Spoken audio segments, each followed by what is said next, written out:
Before I tell you about the last video we have to show you, I want to tell you about the painting that's been in our shots through all the introductions. This incredible artwork was conceived and created by Mark Little, with young Doug in the forefront, young Claire with Doug on the driving range, some Country Meadows ducks, and an old clubhouse in the background. Thanks, Mark and friends, for putting this together for Doug for his 80th birthday, and Doug for keeping it in the clubhouse and sharing it with all of us. For the next chapter, we asked Craig Eagles to interview some of the Country Meadows personalities from over the years. This is a small cross-section of members and their perspective about Country Meadows. We call this section One-on-One with Craig Eagles, a Country Meadows conversation.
So, the purchase of the property and the first time you saw the land. The first time I saw the land, I was out with some fellows hunting, and we came from town on the Berries Mills Road before it was paved. It was a dirt road from the Coliseum all the way out here, mud, wet. And I saw the land, I said, what a great place for a golf course. And the next time, and a few weeks later, I was out to Hicks's Lumber to buy some lumber to finish the basement. And I asked him, do you know anyone around here with a farm for sale? And he said, yes, me. And he said, just go to the top of the hill and go down, and you'll see the old barn and the old clubhouse. And I came down the road and saw what I had seen coming from the other end. And so I asked him what he wanted for it, and he told me. And then every time I talked to him after that, he would say, sure hate to part with this land. Been in the family for a long time. And I wouldn't answer him. I just changed the subject, go on to something else. So anyway, it came down to the day we were going to go to the lawyer's office and finalize the deal. And I had Bridget with me, and I told her if he says anything about the land being in the family for a long day, change the subject. So we're sitting in the waiting room at Lawyer Murphy's office, and after about 10 minutes after we were there, he says, sure hate to part with this land. Been in the family for a long time. My wife Bridget says, nice day, isn't it, Mr. Hicks? And I'm biting my tongue to keep from laughing. And the lawyer came out and wanted to go in, us to go in. So we went in and we sat down, and he's at his desk reading off the agreement and said, you will give Mr. Hicks. And I got up and handed a certified check to Mr. Hicks. And the lawyer jumped out of his desk, took his hand and smashed it on the desk, and walked right over to Mr. Hicks and put his finger right on the end of his nose and yelled as loud as he could yell, and the deal is sealed, Mr. Hicks. And then sat down, and that's going to happen on my turn, you know. So anyway, we left, and that was the end of it. But then I started to meet people who I think got to the lawyer's desk, and he backed out. And I think today, even to today, 50 years later, that if I had to give the check to the lawyer, this place wouldn't be here. Wow. Well, the first time breaking ground and the creation, how did you design it? How did you come up with the design? It never was designed. It came by way of evolution.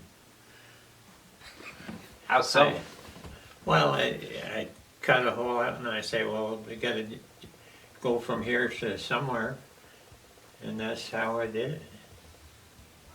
So you never planned it I out? never had a drawing of the golf course. It was all in your mind? No, it wasn't in my mind. I had to go find it. Well, you've definitely found Yeah. an amazing piece of property and have molded that property into what it is today. Maybe just talk about the early days of, people underestimating and the definition of what is a golf course. Well, I'll tell you a little story. I was out one night with some fellas, and we were sitting around, and a fellow by the name of Ivan Langton said to me, I hear you're going to build a golf course. I said, yes, I am. He said, well, you can't build a golf course, you have no money. I said, oh, I don't care, I'm going to build a golf course. And he took $1 out of his wallet and asked me for $1, and I gave it, and he ripped them in two. And he said, when you get 18 holes, I'll give you the other one. In '94, when we opened the other one, I got a card in the mail with the other two halves. And I don't know what happened to them. Maybe Bridget Scotch taped them together and spent. The definition of a golf course, Doug, and how did that, I only found out this story just recently. For the longest time, there was some controversy around you creating and building the golf course here.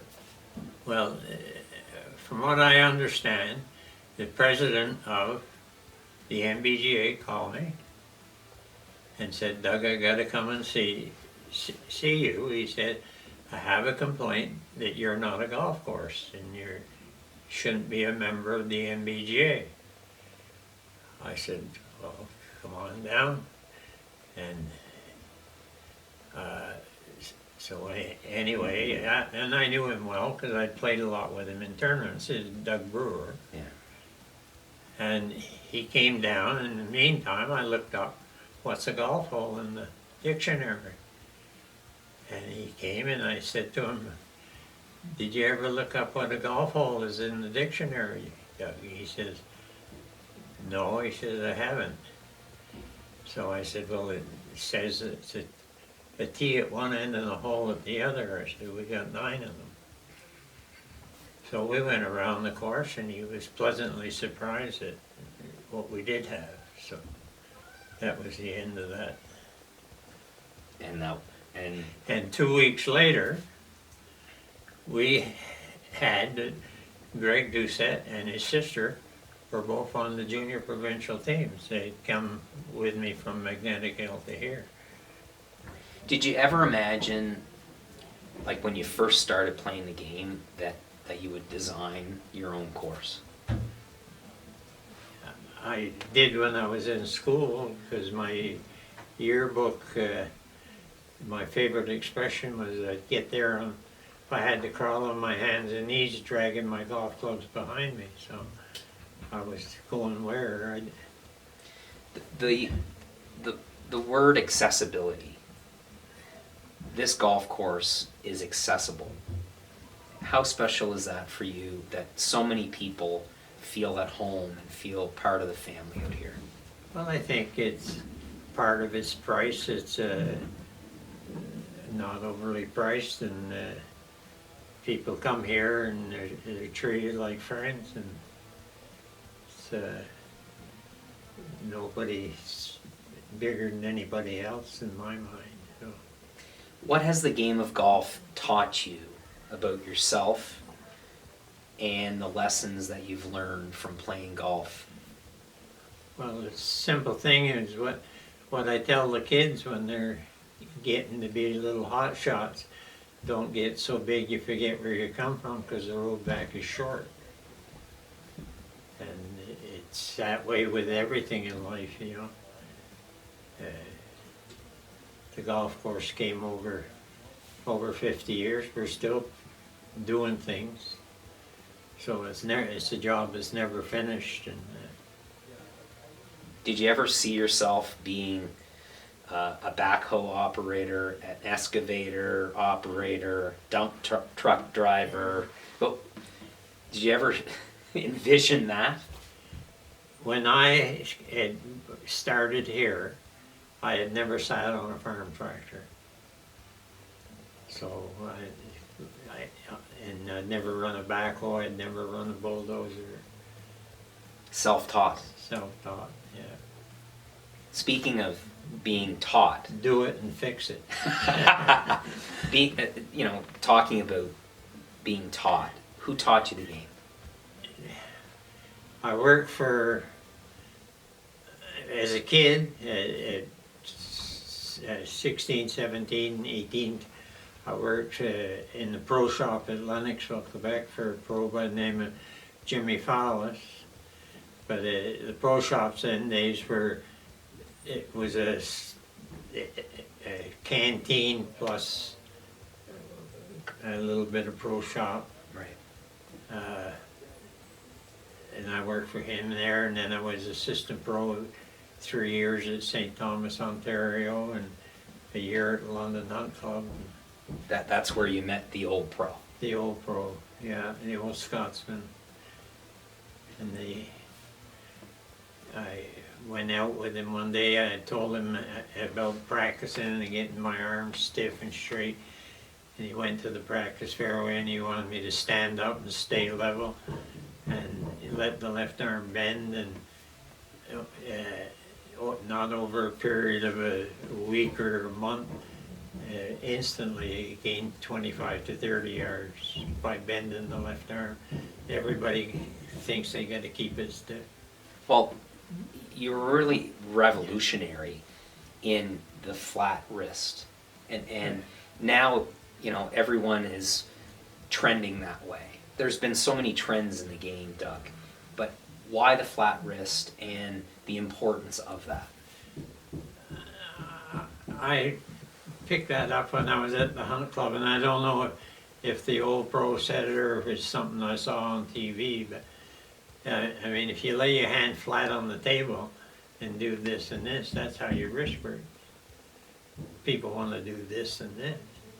You go to the top of the swing, if the hand is like cocked like this, then you're going to hit slice. And in the golf swing, everything you do in the backswing has to be reversed coming down. So the less you do, the better the swing is. And if you take the club back with your hand, you start with the hand flat and take it back, it stays there. How special is it for you to teach the game, and do you still,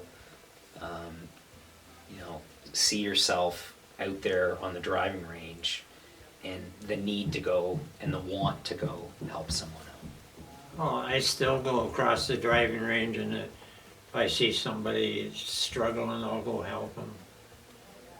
And it's nice to see people make improvements and enjoy the game better, and the better they enjoy the game, the more they're going to play, and the more they're going to play, the more they're going to be here. Personally, the amount of champions and team members that this golf course has produced over the years, that has to be special for you. Yeah, well, it's only, you can only teach someone that wants to learn. And I've been fortunate in having a lot of people that wanted to learn, so that gives you numbers, and they take it, go to tournaments and do well, and when they do well in tournaments, they get to go other places. You talk about the 3 C's. Where did you come up with the 3 C's of golf? Well, people used to say, what were the 3 C's? Courtesy. Yeah, well, the 3 C's that I use are courtesy, concentration, and consistency. Right. And if you use those three C's, you'll get along pretty good in golf, and you'll get along with other people. Ambition. We talk about being ambitious. Well, yet nobody can go. The biggest thing of anybody for any fact in life is ambition. If they don't have any ambition, they don't go anywhere. It's just a simple word that's very important. You kids, we hire kids in the shop and over the years, and we've always picked kids that practice golf. If they're too lazy to practice golf, they're going to be too lazy to work. That's so true. Looking at, the evolution of the golf course, the sacrifices that you have made, just talk about your family and the sacrifices that they've made to allow and to help you out in this endeavor. Well, I mean, whether it's a sacrifice or not, but if I was away from home a lot, maybe a good thing and a bad thing. But they've always supported the project, so, and kids came. Sue used to come out of school before school, and on the practice green was up by the clubhouse here, and she spent hours there. The game is still there. Right. If I could have had a short game as Sue from 20 yards in, I'd have made a lot more money than I made. Well, Doug, from me personally, you being a mentor, a longtime friend, and an amazing golf pro to so many, we just want to say thank you from the entire membership and really the golfing community around Atlantic Canada. Thank you for everything that you've done Thank you. for the game.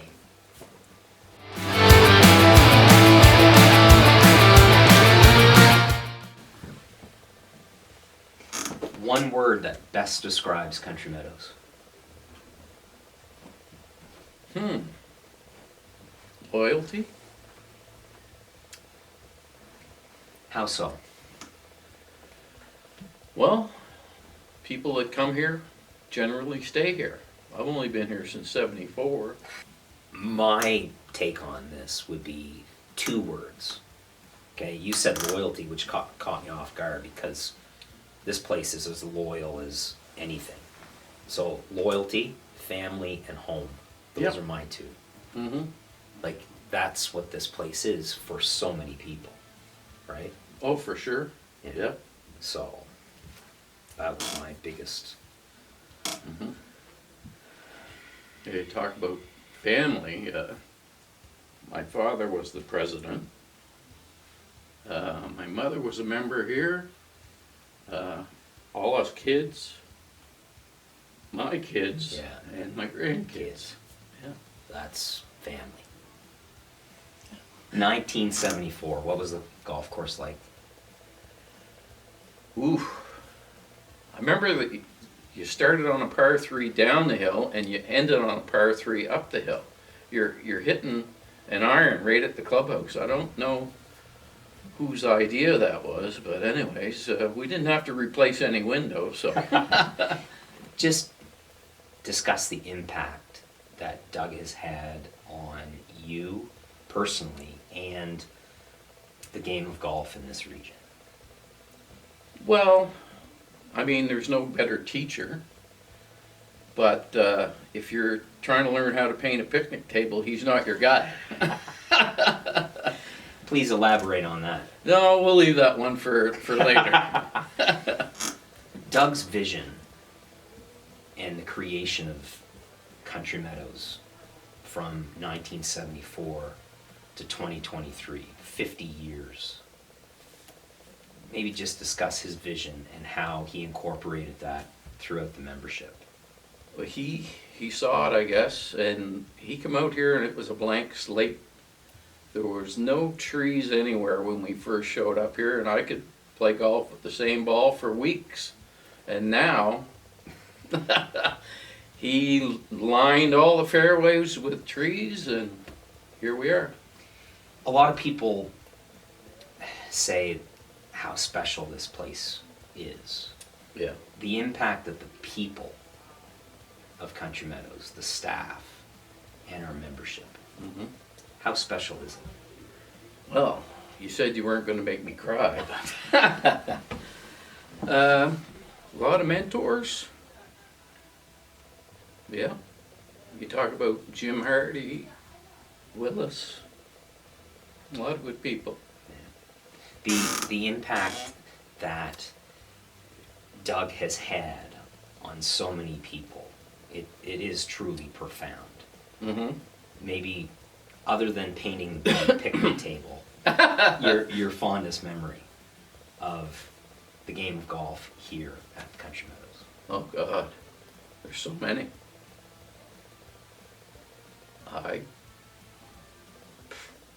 I wish I would have known that question a couple of days ago, because holy smokes, the things that we've done out here. You'd have to give me an hour to talk about all the stuff that we've done, but memories of tournaments and stuff, you know, other clubs coming here and playing against us, going down to Pugwash, playing against them. Just good times, really, yeah. Doug and his teaching and the golf course get you prepared to play other courses and especially big tournaments, and maybe some fondest memories from those tournaments? Well, that I thought about, and when we were kids, Doug told us, always play for something. Don't go out there and just play. And we would play for a nickel or a dime or whatever, and you always competed. And now the kids, they don't compete. Like, here's a participation medal. I'm not a fan of that. So it was always compete and hit it hard. Hit it hard. Hit it again, you know. Yeah, go find it. Go find it, yeah, exactly. Because he was the guy selling you the golf balls, right? And he didn't care where they went. He told me that too. Yeah. How has the golf course changed? Obviously, you mentioned all the trees being planted, but you know, a lot of people talk about how difficult the golf course is. How has the golf course changed in its playability over the years? Ooh. Well, those trees were pretty small when they put them in here, I remember. But they're in the way now.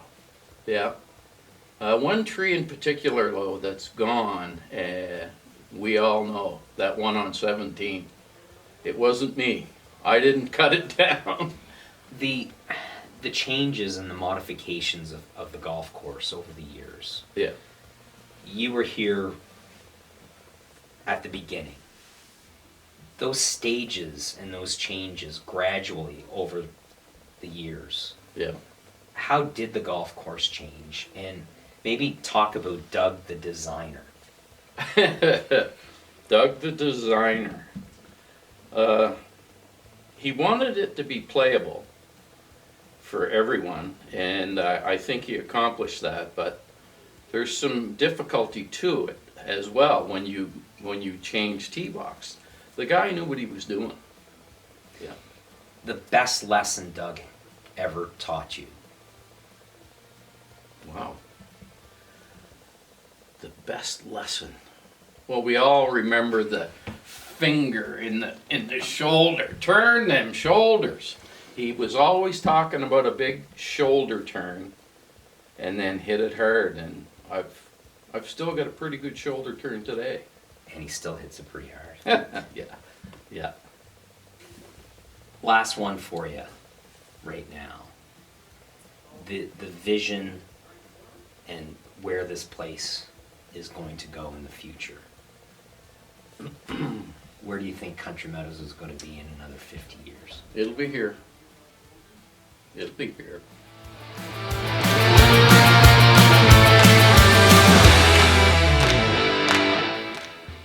One word describing Country Meadows. Home.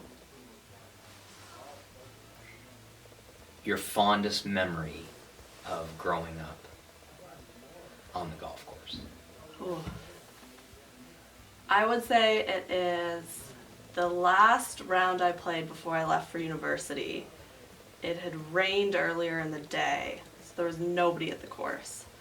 And it was myself and Laura Jones, Alex Winter, and James McDonald, and we played cross-country golf. And that's something that I don't think happens at a lot of golf courses, that they just let 4 juniors go out and make up their own holes. And it was the most fun, kind of like a little send-off before I went to university. So Earliest recollection of Doug and having a club in your hands. it would have been junior clinics. I probably would have been about, I think 6, so like 20 years ago. And I remember it was just out on the driving range, and he was poking, for sure, all the poking. And I think my earliest memory without a club in my hand is Laura and I eating the hot dogs. And that's almost like why we came back for the junior clinics for the first little while, is because we were 6 and loved the hot dogs. And then from there, then you actually fall in love with golf instead of the hot dogs. What does that mean to you? Oh gosh, yeah, that's like little me. That's him teaching me everything I know about golf and a lot of things I know about life. I think twice, hit once, head down, skate hard, don't get hurt. All those things he told me when I was growing up playing golf that apply to the rest of your life too. The impact that Doug has had on golf, this golf course, and your golf career. Maybe just elaborate on that and the lives that he's touched. Yeah, I think growing up in this environment where there were so many other female golfers that played, and how Doug fostered that environment and let us play and taught us, I think showed me that I could play as much as I wanted. I could, all my summers were spent here. It very much shaped my life. I went to the university I went to because I could play golf there as well. So, it kind of shaped a lot of my direction in life because he gave me the place to play and discover it. The people, the membership, Yeah. what do they mean to you? They're all pretty amazing. They're like a little group of friends and family. I mean, because I grew up here, I mean, a lot of times people may know who I am and I may not know who they are. So, but as I've gotten older now, I'm an adult, I do know a lot more people. But, you know, when I was a junior here, everyone was so supportive. They followed my tournaments. Anytime they saw me, they'd ask how I was doing. When's your next tournament? Good luck. Like, all of that. I mean, the spaghetti dinners we would have before we'd go to nationals. It's a very supportive, kind, encouraging membership, for sure. So we know Doug as the golf pro, but what's Doug like as, well, we can't say grandfather. We can't say grandfather, no. It's Doug. It's Doug. Yes, when my brother Anthony was born, he told my mother that he would not be known as Grampy or Grandpa or anything like that. He'd be known as Doug. So that's what I've called him my whole life. As a grandfather, he's not that different from like what the membership would get, I guess. He's very funny. I think a majority of my humor and my stubbornness is probably passed down through generations. So yeah, he always, you know, brought the jokes, brought the levity. Yeah, so, and, you know, Christmas dinners, birthday dinners, he always has the stories and all of that, so, yeah. Awesome.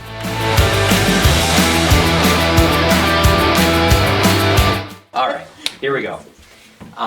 One word to describe Country Meadows. Family. Fondest memory of picking up a golf club.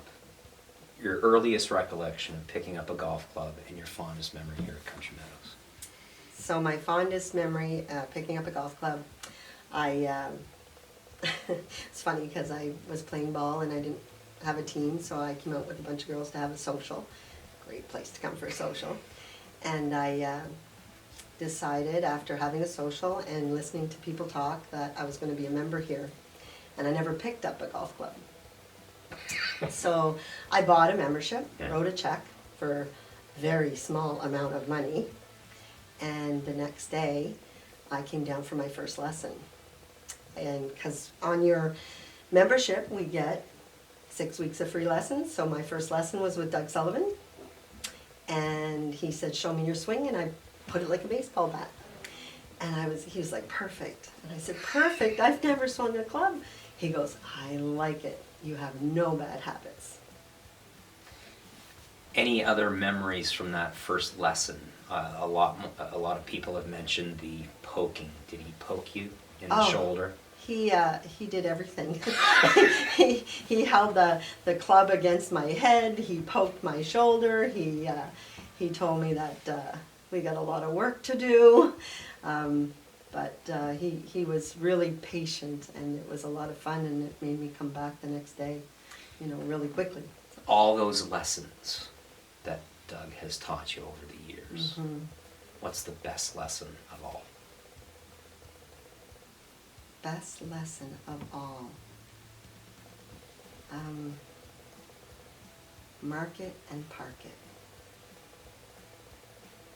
Wow. That's my favorite. How did his teaching and all those lessons prepare you from a beginner to playing at the national level? From the beginning, he always told me that you can do anything. You can be anybody out there that you want to be. It's all about practice. It's about mind over matter. It's, you know, just wanting it. And if you practice and you want it, you will go anywhere you want to go. And you can play with anybody you want to play with. How special is Country Meadows to you? I never really had a place that I fit in. I always was on teams, or I was always on a sport, and I liked all of it. But when I walked in here and never swinging a club, and I wanted to buy a membership, that's pretty special when you think about it. And I was asked to be on the board, and I was asked if I would do the, you know, kind of sell tickets and kind of be a part of the family feel. And it never went away. Everywhere I go, I talk about Country Meadows and the great people and the atmosphere and the joy of the game. It's not about, you know, where, you know, what clubs you have or what you wear or who you're with, or it's about the game. The golf course itself, we all know it's changed over the years. How fun is it to see where it has been and where it is now? Yeah, it's really tremendous. It's so much fun, and we've always been out there talking about Country Meadows and the family and the friendships and the fun and the social. More and more we talk about the golf course and how great it is, and the greens and how beautiful they are, and the hard work that the people put into the course, because we don't have a lot of staff here, and it doesn't show anymore. Like, you know, we pride ourselves in what it looks like and what we get to play on every day. Perfect. Good. Anything else to add? Well, I could add I could add the funnest time of raising money, and it was shaving Doug's head, and Skip Lake, he got to shave his eyebrow $20 at a time. It was so fun out there. We were in the back deck, and it was in between the two club championship rounds, and it was after the first round, and we used to have pool parties, and we'd chip into a pool and have a lot of fun out here, and we'd do things on number 10, you know, from the tee to the green and stuff like that. But that one was kind of the funnest. We had his barber there, and he sat there for probably 2 hours while we raised, I think it was like, I don't know if it was $800 or something on him getting a little nip taken off, and people were paying $5 and $10 to get a little nip taken off Doug's head. And he was bald. He had no sideburns. His sideburns were really long. He had no eyebrows, so he was just bald with no hair, and we raised a lot of money for Country Meadows that day. Country Meadows is all about the people, as we know. Those people over the years, how special have those friendships been to you? Oh, amazing. Like, I mean, I was very fortunate to start with a friendship with Leanne, who was my high school friend. I came here, I hadn't really connected with her for 10 years. We went to our 10-year anniversary of school together, and then we've been friends ever since, and we play golf a lot together, and we've been in many tournaments together. Sue Sullivan, I never knew Sue before. We've become very, very good friends. But the third person that I got to share my early experiences at provincials with was Heather Wilbur. And there was a lot of years that we had a lot of fun. That's all right. There is so many memories here. And Heather, Sue, Leanne, and myself, we traveled the road for the first few years, and that's really where I learned to want to be a competitive golfer and not just a casual golfer. So it's yeah. Perfect.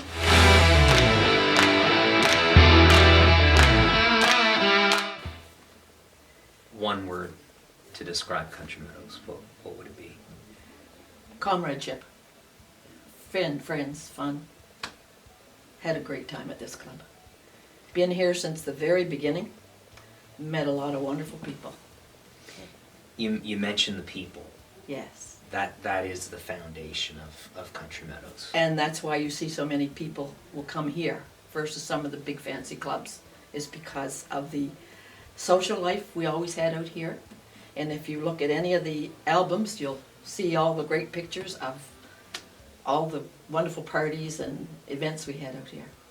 The evolution of the golf course itself and Doug's vision of the golf course. What was it like, that early, you were here for the beginning. I was here at the beginning, but not as a golfer.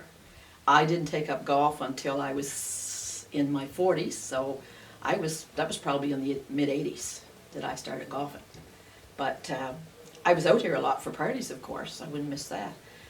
But no, watching the course grow after I started playing was always interesting. We always had comments to make, and we always had suggestions to give to Doug. Not that Doug always listened, but no, it was good times. And Doug always knew what he was going to do. He had the plan in his head, and he always knew what he wanted. How special is it to be a member here?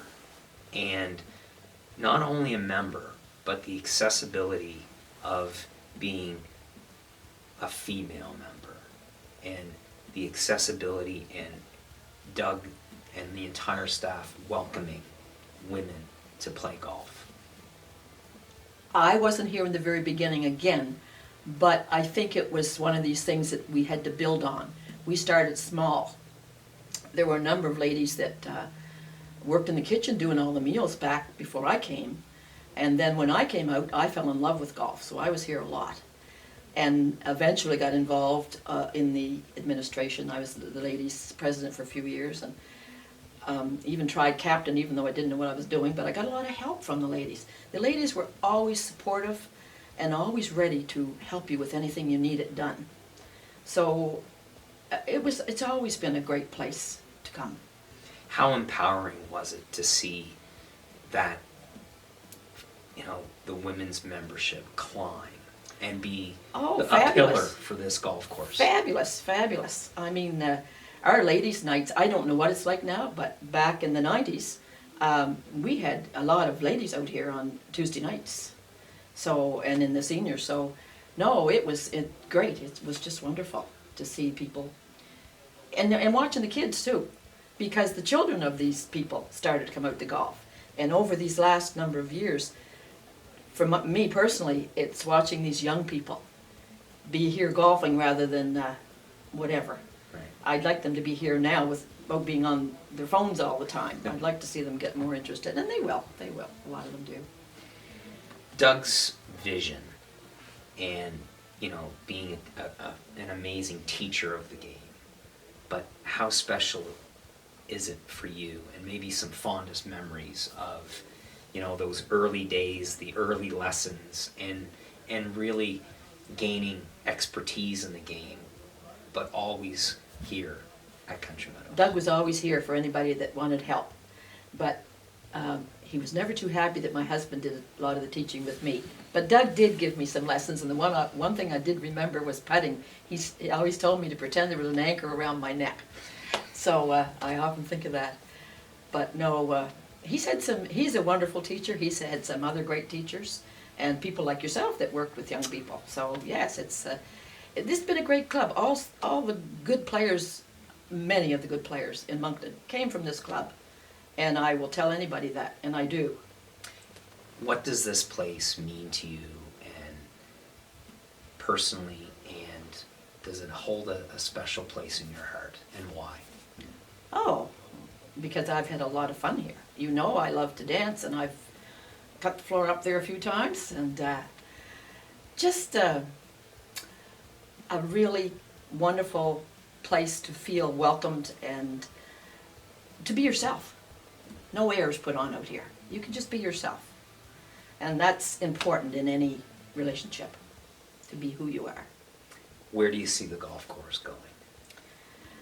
Well, I'm hoping it's going to progress, improve. I'll be hoping I'm around a few more years to watch that. But I'm sure it will be wonderful in the end. I really can't answer that any more than that. Awesome.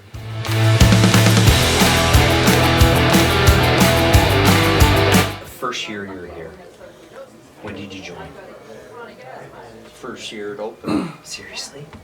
So where were you playing before that? Well, I was at You were at Manning. I was at Mountain Ridge. Yeah. Doug was there, Yeah. and Stan Steves Right. was the owner. Yeah. And when Doug finally said, Stan and him, they sort of, Yeah. this is Okay. not, We're good now? Yeah, you're good Okay. now. and so anyway, I left. Yeah, you might as well start after I just Yeah. dragged that door, so Yeah. you might as well. Okay, we'll Yeah, start over? good to All start right. over. Here we go. Yeah. One word to describe Country Meadows. Well, it's awesome. As I say, I come out here when Doug did. Like, I got to know Doug at Mountain Ridge. Yeah. And we've been friends ever since. So, for those that don't know, you were here year one. What was the beginning like, and the vision that Doug had for the golf course? Well, like, I don't know all what Doug had, but we come out here and I mean, there was basically, it was an old farmhouse. Right. And we, like, at first, like, we brought our kids out here, we cross-country skied, and like, there was a guy, Tom Pittaway, that had something to do with the trail shop, and he was into cross-country skiing. He come out here and put on a clinic for us.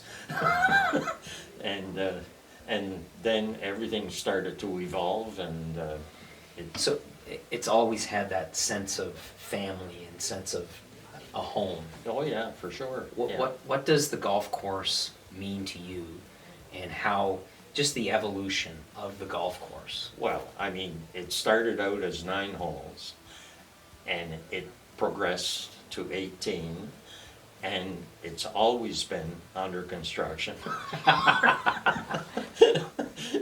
You know, and I used to laugh. I said, because every time I'd see Doug on the bulldozer, I'd say, oh no.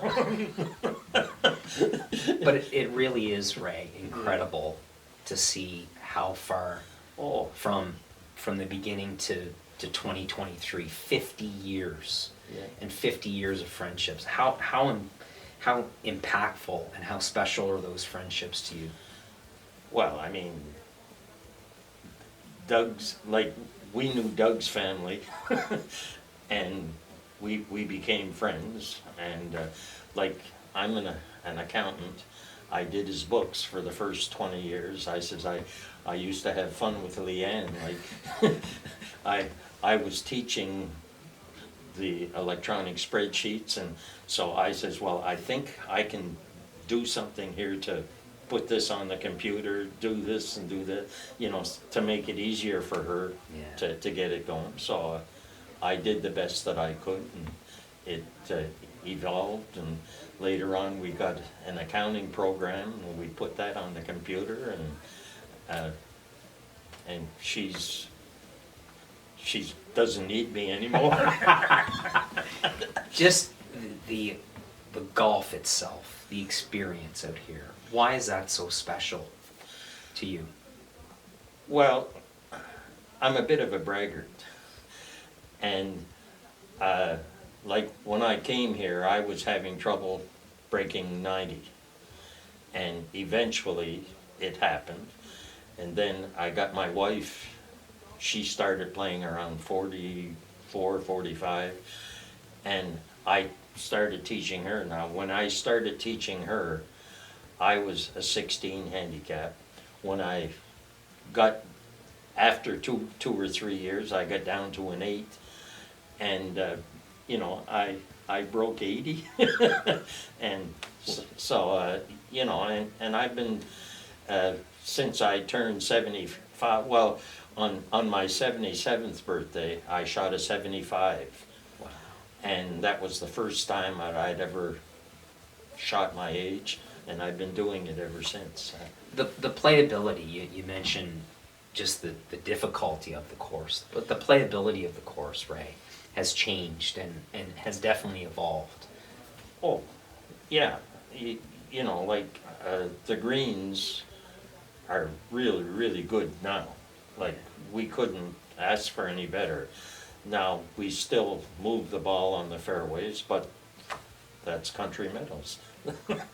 Yeah. The layout, everyone talks about the design and Doug's, you know, vision to create the golf course. Mm-hmm. Layout wise, where does this rank amongst all the golf courses and all the years that you've played?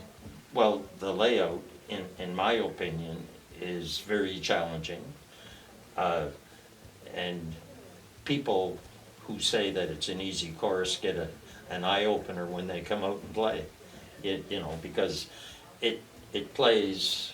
You have to keep the ball in between the lines of trees, and you have to keep it out of the water. The family effect that this golf course has had on your family and all the junior programs and all the juniors that we've had, how special is that? Well, like of my family, only the oldest son, Jeff, he played a little bit of golf, but like they never really got onto it like their old man did. And but there are so many families who have come out, and the whole family has been involved. I think it's wonderful. Yeah. We usually call it the morning crew. Yeah. How special is the morning crew, Ray? And maybe for the folks at home watching, what is the morning crew? Well, the morning crew, there's probably 12 of us who play a little skins game every morning. We've been doing this for years, and there are days when you do the hoo-hawing, and then there are other days when you keep your mouth shut. But it's a fun group. There's Jerry Melanson, Ronnie Melanson, Earl Nash, Ron Gagnon, Brad Brinston, Derek Vi, and The list goes on and on. yeah, it keeps going, and people are all wanting to get into our group, but Jerry is very adamant at booking times for us, so we allow him to do that for us. Speaking of booking times, do you remember the old where you just put your ball in the In a rack. In a rack. And the next ball is the next group. Do you remember coming out and seeing that? Then they built the 2-rack system. Yeah. For the crossover. Yeah. Did you ever think that Country Meadows would go to the tee time? And No. computer based, right? No, I never did, but that's how we progress. Speaking of the progression, coming out here and driving down Catamount Road, how special is that now and even into the future? Where do you see the golf course going?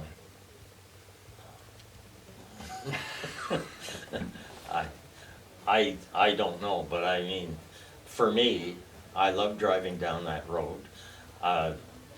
Different people have come and gone. They like other courses, and to each his own, but I like it here. Why? Why is it so special for you?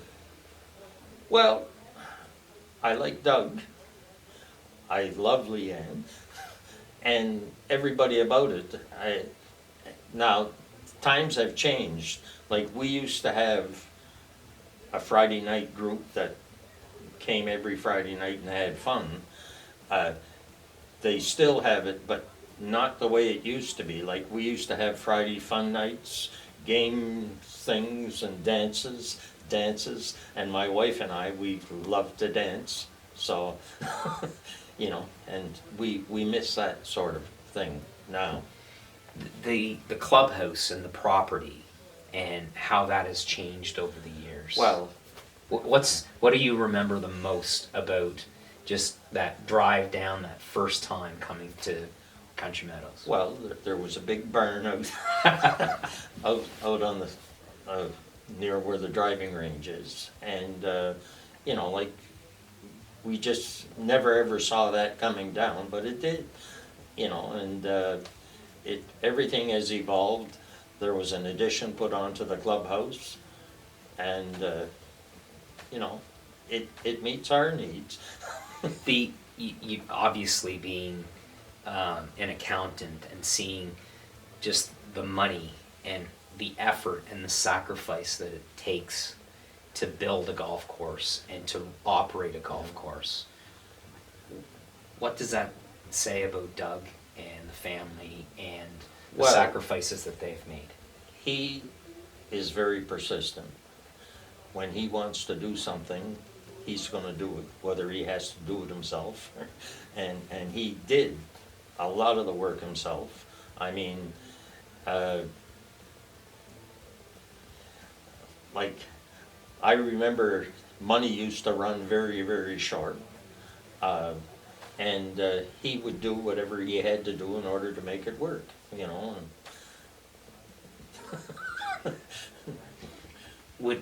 What's one word that would describe Doug as a person, a golf pro, and a friend? Well, I mean, he's just a great guy. Awesome. Thanks, Ray.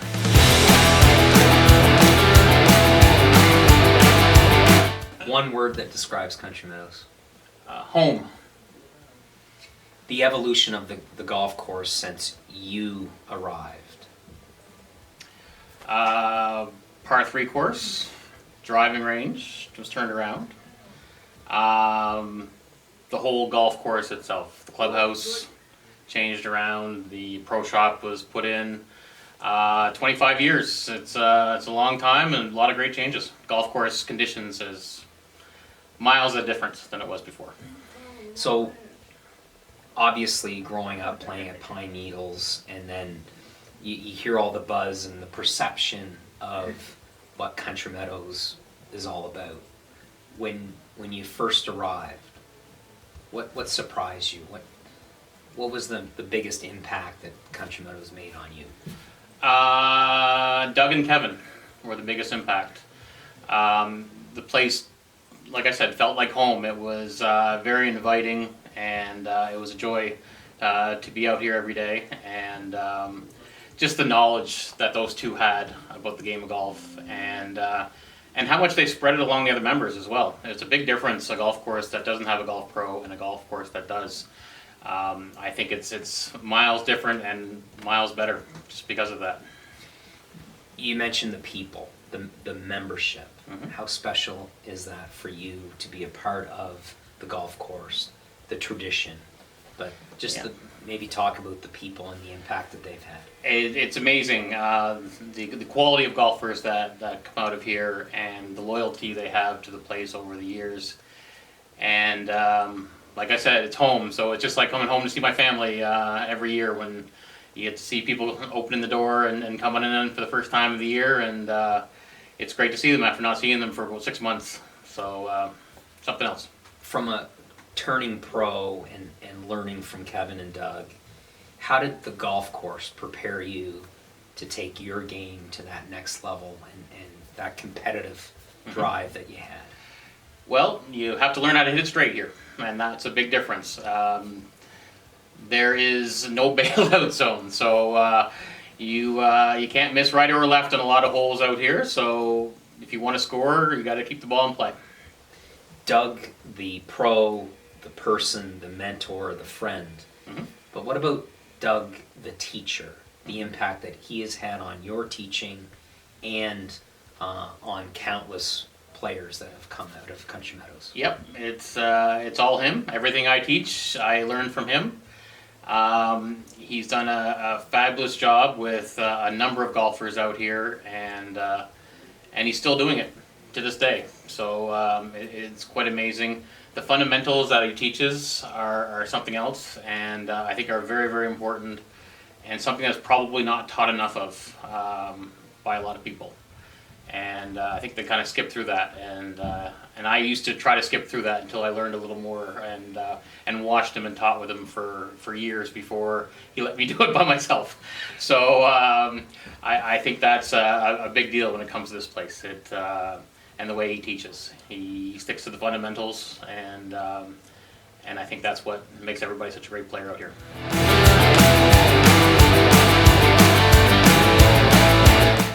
One word to describe Country Meadows. Home. Your fondest memory of Country Meadows and the first time you picked up a golf club.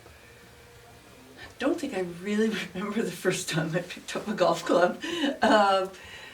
It's 50 years for me this spring that my parents brought me out for my first junior clinic.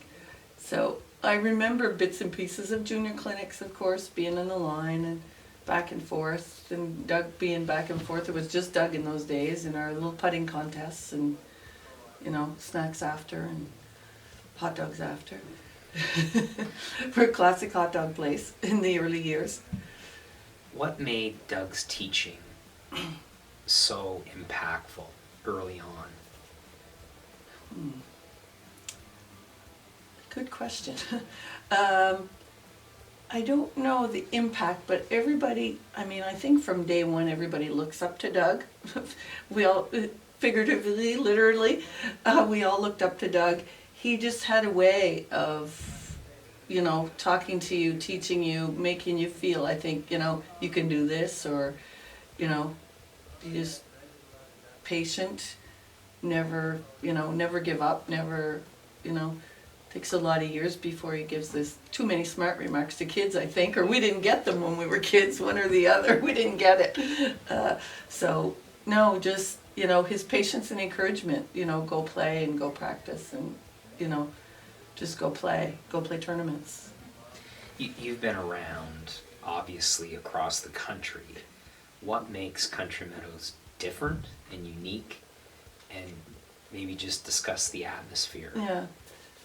It's almost unexplainable, but some of the things I tell people is just examples of a new person comes in the clubhouse, and I'm maybe behind the bar, a new member comes in the clubhouse, and maybe there's only one table of people, there's Doug and 2 or 3 people. That person starts to sit down at a table by themselves, and he always invites them to join them. That's where it started, that's where we all got it. You invite people like they're coming into your home. So I guess that's, my parents said 25 years ago probably, this place is more home than any place else you ever lived. It's frightening but true. The evolution of the golf course itself and the starting point to where it is now. Yeah. Just the sheer impact that it has had on the members and the golfing community. Yeah. Well, it is so huge. We look back to the little 9-hole course, people made fun of it. I think for years, I was a kid, so it didn't really make sense to me. It was the only golf course I knew for the first 5 years or whatever, till I went to a tournament. It was the only place I knew that was golf to me. And we played, we had fun. Talk about my first 18 holes. I have the scorecard. It was 2 little girls going out there, and we started early in the day, and every time somebody got near us on the golf course, we sat down and waited for them, and it took us all day when we played 18 holes, and it got me going, I guess. But just the place evolved so much, being through, we were just past 20 years when we opened a second 9. The first 9, we got busy, people coming and waiting for a tee time without tee times. That was never going to happen. You can imagine the world now without tee times. Golf wouldn't be in the same Ball place. racks everywhere. Ball racks everywhere, yeah. And just people, the world evolved and people want to make plans, and it went so well. So it was great. Then we became 18 holes, and it was another big step. We were the big golf course then, big golf course. But it gradually developed. The loyalty of the people that Doug, has around him, people that came and might have started as a volunteer to help in a work party and became staff, that were members that just, the place grows on you. And, it does ultimately start with Doug, but he doesn't take credit for that, but it's just the environment that you create goes on, and people like to come here. People from other courses love the atmosphere. You can't really explain where it comes from. Accessibility and acceptance go hand in hand. Why? Yeah. Well, that's another thing I think why people like it so much, because you don't have to be a golfer with even a proper attire, really. We just welcome everybody. Everybody fits in. You make everybody feel at home. And that's part of customer service. I don't know, you learn as a kid to treat people properly. And if you learn that and you live by it, I think that's, you know, you try to just treat people like you want to be treated, and it all works out, and people feel that. You know, I hope and I know they do. You've been here for a long time, Yes. but you've also seen the adversity and the struggles Yeah. and the off year Yeah. from time to time. Yeah. Just maybe discuss the sacrifices that Doug and the staff and all of you have made to get the golf course to this point. Yeah. Well, guess you don't look at it as a sacrifice. You do what you do when you get involved and you believe. I think that's what I always, ups and downs happen, life, work, this place, it's all the same. People have them, but I always believed from the time I started with Doug, and one winter he asked me to be a manager, and I said, you know, what would that involve, kind of thing. I didn't know what, you know, I mean, I guess I did, but I didn't. So what would, you know, well, we'll figure that out. But he needed somebody to, you know, try to do some of it. And we're still figuring it out some days. So from manager, from junior, first of all, from junior to manager Yeah. to competitive golfer, the transition and the trajectory of your career, Yeah. how has this golf course prepared you to play international events? Well, not, yeah, okay. To play those events, the golf course prepares. If you learn to play golf here, nothing else is intimidating. Doug is very much, you know, he told us all, you don't have to worry about who you're playing against. You play your game and you play on. I think I did grasp that fairly early on. It took me a long time to build confidence to win anything. But learning to play here, not intimidated by a golf course, you play with different people. I play still because I love it, and if I didn't enjoy it, I wouldn't play. But the competition does drive you, you know, and I think it was later before I realized that. But to start from, you know, we didn't have kids working here when I was a kid, so when I turned 19, I think I started bartending the day after. So I had to be 19 to go to work for Doug, unless he says he offered me a job cutting greens before that, and I don't recall the conversation. So Didn't want to go we've there. never agreed. I don't know if I didn't want to go. I probably didn't think he was serious. So, you know, because I don't remember that conversation. But, you know, the bartender and being around and thinking about doing other things, and was I going to move on like a lot of students did. But then I just stayed. I tried some other things and I come back and stayed. But then my golf game took me a while to figure out to win. I always said that. But success breeds success, everybody says that. That's part of it, but I just matured, I think, in the game, and you realize it's not, you know, it's important when you're out there. I never took it myself that seriously or something. I don't know what it was, but I've been so lucky. The support here is you know, everybody knows that if you play here and you work here, you know, we all manage to get away to our tournaments. The support to go and keep going, and you know, that's sort of almost expected, and you just balance it somehow, and it's allowed me to travel across the country, play in every province. The best lesson Doug has ever taught you? The best lesson. Well, it's golf, but it's also about, I mean, the golf swing. He taught me everything with the golf swing, and I don't think too much about that stuff now, but I think it's the golf and life combination that we learn with golf and with Doug, that, you know, don't forget where you came from, and, you know, don't get ahead of yourself, and think twice, hit once, you know. I think on the golf course some days, you know, the calls back home between rounds of a tournament and talking about what went wrong, especially in the earlier competitive days, the dial a lesson, we used to call it, was the girls are on the road, and we'd talk, each turn talking to Doug, and we'd, you know, all you'd have to do is say what you're doing. He knew our golf swing, so he could say, well, that's what you're doing, just, you know, get back on your heels, or, you know, are you hitting it right or left? Both. Well, you're on your toes. So, you know, those are memories you can't replace with, and those lessons you carry, and you try to share them down the road, you know.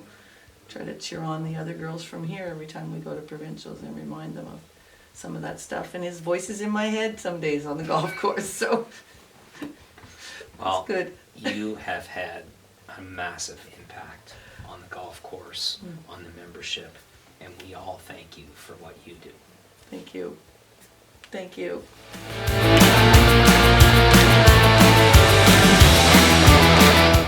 First memory of Country Meadows. 1973, when it opened. What was But it I like? don't think I came here until the next year. And I don't know, I got talking to Doug about something, met him somewhere. He said, why don't you come out to the golf course? So I did, and I joined, and I've been here ever since. The evolution of the golf course, Adrian, it's really incredible Yeah, oh yeah. how it's Yeah. how it's grown. But take us through the early days, and you know, potentially some struggles that the golf course had. Oh yeah, he had a tough time there for a little while, but Doug persisted, and I remember as I was back here, you remember Benny? Yes, the legend. And yeah, and he had the front end loader, and we were out there picking up rocks, stones off of the course, and Doug told him to go empty it. He must have told him to bring back some beer. So he brought back some beer in the bucket. And the first thing, when he got back there, before he could even get out and tell anybody, somebody threw some rocks in and broke a half a dozen bottles of beer. So many, Oh. so many memories. Oh yeah. And the rock parties, the Oh, yeah. work parties. Yeah. Just Yeah. talk about the connection that the membership had Oh. with the golf course Yeah. and with Doug. Yeah. Oh, Doug, great guy. And that's why everybody came here. Simple as that. But you used to have some great times with Doug. I remember him and I went to a tournament in Mill River. And we stayed at I would say it was probably the early 80s. And we stayed at a farmhouse overnight. It was just down the road from the golf course. $10 for the night, for the bath and breakfast. So the next day we went out and we played golf. And when we come back in, the superintendent that looked after the golf course, Doug introduced him to me. He said, how'd you like the course? Well, I said, when I come back again, I'm bringing a chainsaw. He says, why is that? Well, I said, out there in number 1, this was the first one in the open day. Out there in number 1, about 150 yards out, there's a great big spruce tree. And I said, I hit it right head on. So if I come back, I'm bringing a chainsaw. Oh, we used to have some great times. Doug has a way of bringing everyone in Oh, and I know. including everyone. Yeah. The membership, obviously the Richardson Cup, you've been a Yeah. part of that for Yeah. so long, Adrian. Just the atmosphere around Oh, yeah. this course. Yeah. Maybe discuss the atmosphere and the environment. Well, everybody likes everybody. Seems that way. And that's why they all keep coming back. Couldn't get a better guy than Doug. The memories that you have shared, obviously, with your family, your friends here, what makes this golf course so special? Doug, obviously, the staff, but Yeah. the course itself, Personality and the way he built the golf course. the layout You- itself. Oh, definitely. Yeah, he put a lot of work into it. Oh, yeah, great to see. Well, Adrian, You've been an amazing member and a mentor for so many people, and part of the welcoming committee here as a member. So thank you so much for everything that you've done. Yeah. And Doug, 2014, he gave me a lifetime membership. Well, it's very Pretty nice of him. It's well Yeah. deserved Well, and well earned. Yeah, I'm way up there, close to Doug in age. Well, thanks, Adrian, so much for Oh, this. you're welcome.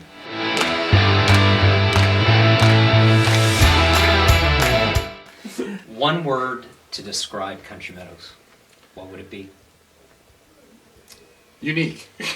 I'll say unique. It's I've been around here a long time, but it's a very unique setting, but very loyal and a great place to play golf.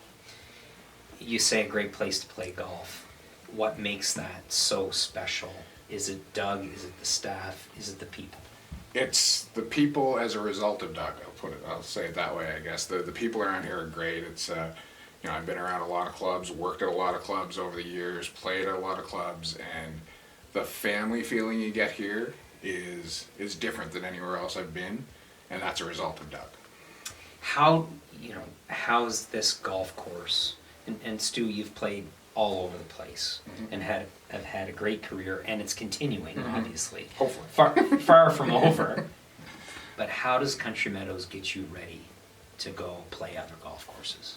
You have to hit every shot in your bag at this golf course. You have to shape it both ways. You have to hit all of your irons.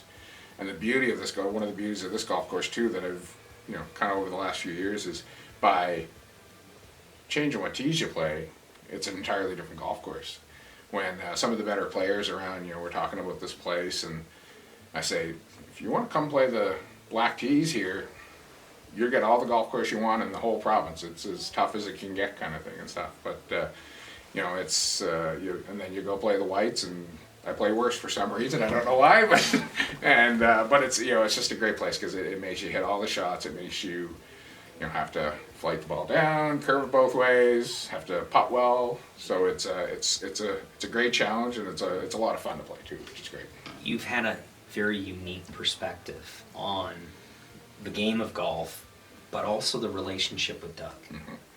What was the first time you met him or heard tell of Doug, and first time playing competitively with Doug? So I've probably known Doug, it's close to 30 years now, because I turned pro in '95, and my pro growing up in Cape Breton was Lauren Jennings, who was the pro at Lakeside here in Moncton in the 70s, I guess, probably. And when I turned pro, my first summer playing as a professional was '96, and he said, you've got to go play the Catamount Open and meet Doug. And I had met Doug briefly the year before, because I had come and played the Moncton Open in '95. But I came in '96 and played the Catamount Open for the first time, and the trees were a lot smaller, and the golf course was a lot different. But I met Doug, and you got that feeling as soon as you got here, kind of thing, about that family feeling and the very loyal membership and stuff here. And I played with Doug somewhere in that year in '96 and such, and obviously 30 years ago he was still a very good player at the point, and I think he probably beat me that day, to be honest. So I would have thought I was a pretty good player at that time, but it was just great. It's so great to have the conversations with him. We still have them here in the clubhouse all winter time and such to get his perspective on the game, and as the old pro says, as he likes to say, it's a great game, and it's nice to get Doug's perspective on that when you talk to him. Obviously, coming back and being here in Moncton, you've had tons of options. Why Country Meadows? Doug, flat out, that was the biggest reason. A lot of good players here would be able to get good games with Greg, Leanne, Sean Branch, a lot of the good players that hang out here and stuff. You when you used to play, and I always loved the golf course. Played well here over the years and such. But when we had when I kind of got out of the golf business 13 years ago now, and wanted to join a club, it was Doug, and who would I want to support in town, and where would I enjoy to play golf? 100+ times a year that I play now, so it's great. It's been a great experience playing here for sure. The impact that the staff and Doug and Leanne and everyone has had on this place. Where do you see Country Meadows going? I think it'll always be a great place to play. It's, you know, we've made some great improvements the last few years. Just driving in today, you know, the greens look as good as they've ever looked in the spring, so it's great. You see so many people introduced to the game here too. I was just talking this week with a friend of mine. We were talking about the par 3 course, and I said, you know, we're out playing in the evenings or on the weekends, and you can just see anything out of that par 3 course. You know, grandparents with grandkids, you know, 8 buddies having a bunch of drinks on Friday night, you know, older couple on a cart. So, you know, they get introduced to the game that way, and I think it's always going to be a great conduit to get people into the game and develop players too and stuff. So it's evolving the golf course as I've been over here over the 12 or 13 years I've been a member and stuff. And all of the, you know, Leanne and Doug and Johnny and Dave now and all the folks that do stuff to introduce people to the game, it just makes it grows the game of golf in Moncton. So Best lesson Doug has ever taught you? the best lesson Doug has ever taught me. I always laugh with him and I joke with him, and he talked to me one day and we're talking about, you know, how do you hit a hook? And he said, well, you just take your front foot and you turn it in. I said, what? He said, try it. I hit it and I hit a big hook. He said, well, I said, does the alternative, you know, how do you hit a fade? He goes, turn your front foot out. I said, okay. And then we were talking about one day, another time, he said, how do you shorten your backswing? He said, just put your feet really far apart. You know, simple things like that. And if you ever try, put your feet really far apart and try to swing past parallel. You can't do it. So he just simplifies the game so much and makes it so relatable to people, and it's feelings that people can get. So it's interesting. Always interesting to hear him talk about the golf swing for sure. Awesome. Thanks, dude. Thank you. Fantastic.